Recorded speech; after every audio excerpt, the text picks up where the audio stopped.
એટલો બધો ભગવાન પ્રત્યે અને એટલી બધી શ્રદ્ધા છે. એને ધજા ચડાવી, દાદાને આરતી છે કરાવી, પછી દાદાને વસ્ત્ર અર્પણ કર્યા, સરસ મજાની બધી પૂજા કરી. અને પાછું એવું મને કહેતા ગયા, સ્વામી દાદાની કાંઈ સેવા હોય તો અમને બતાવજો. અને કે હવે તો મારું આખું ફેમિલી લઈને કે અમે ફરીને પાછા આવશું અને દાદાની આરતી પણ કરવી છે. એટલે અમારા કોઠારી સ્વામી કીધું કે મને ખ્યાલ નથી કે એને કીધું આમાં આરતી જો લાઈવ થાય તો સારું. એને તરત મુકેશભાઈ આનંદને કીધું કે બેટા જે સ્વામીજી કે બધું કરાવી દઈએ આપણે. આવી બધી અમારે એમની સાથે વાત અને ચર્ચા થઈ.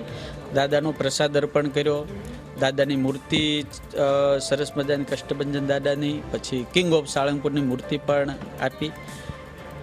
ખૂબ ભગવાનને પ્રાર્થના કરીએ કે આવા લોકોની સાથે ભગવાન રહે અને એમનો બિઝનેસ દિન પ્રતિદિન વધે, તેમાં દેશ અને સમાજનું બધાનું ભલું છે.